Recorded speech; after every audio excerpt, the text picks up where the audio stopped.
আমাদের সেটা সময়ের সাথে সাথে যত বিপর্যয়ের সম্মুখীন হব তখন বুঝতে পারবো যে কিভাবে কি চেঞ্জ হচ্ছে। বিশ্বাস করো, মানে আমি কোনো কিছু আমি পড়িনি, কারণ মানে আমার ফিডে কিন্তু এগুলো কিছু আসে না। আমার ফিডে সারাক্ষণ কিন্তু বাড়ি গোছানোর জিনিস, বাড়ি ঘুরতে যাওয়া, এই সমস্ত কিছু আসে। আর আমার সত্যিই মনে হয় মানে এই বিষয়গুলো নিয়ে মন্তব্য করা হচ্ছে বিয়ন্ড মাই ডিগনিটি, সত্যিই আমার মনে হয়। প্লিজ। টাকার জন্য মাঝরাতে বাড়ি থেকে বের করে দেয় রণজয়।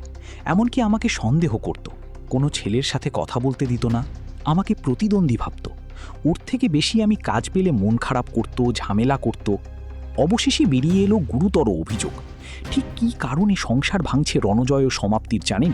কেউ কোনোদিন এসে বলে যায়নি যে না তোমাদের বিয়ে করতে হবে কিংবা এরকম কোনো বিষয়ের মধ্যে তোমাদেরকে আবদ্ধ থাকতে হবে, কিন্তু আমরা ভালোবেসে একে অপরকে বিয়ে করেছি এবং সেই উচ্ছ্বাসে আমরা নাচ গান অনেক কিছুই করেছিলাম। এমনও বলা হচ্ছে সমাপ্তির সাফল্য সহজভাবে নিতে পারতেন না তিনি।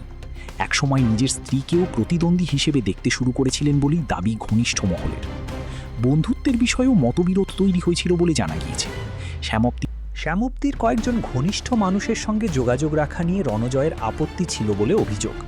এমনকি এক পুরনো বন্ধুর সঙ্গে কথা বলাকে কেন্দ্র করেও একাধিকবার অশান্তির সৃষ্টি হয়েছিল বলে শোনা যাচ্ছে। সবচেয়ে গুরুতর অভিযোগ অবশ্য আর্থিক আচরণকে ঘিরে। ওয়াকিবহালদের বক্তব্য, সামান্য খরচ করলেও পরে তার বহুগুণ ফেরত পাওয়ার মানসিকতা ছিল রণজয়ের। এমনও অভিযোগ উঠেছে যে আর্থিক স্বার্থই এই বিয়ের অন্যতম উদ্দেশ্য হয়ে উঠেছিল। দাম্পত্য জীবন নিয়েও একাধিক অভিযোগ সামনে এসেছে। বয়সের পার্থক্য নিয়ে প্রায়ই সমাপ্তিকে মানসিক চাপে রাখা হতো বলে অভিযোগ। পাশাপাশি সম্পর্কে মানসিক দূরত্ব, নিয়মিত অশান্তি, চিৎকার, অশালীন ভাষা ব্যবহার এবং ধাক্কাধাক্কির ঘটনাও ঘটেছে বলে জানা গিয়েছে। এমনকি এক রাতে তাঁকে বাড়ি থেকে বেরিয়ে যেতে বাধ্য করা হয়েছিল বলেও অভিযোগ রয়েছে।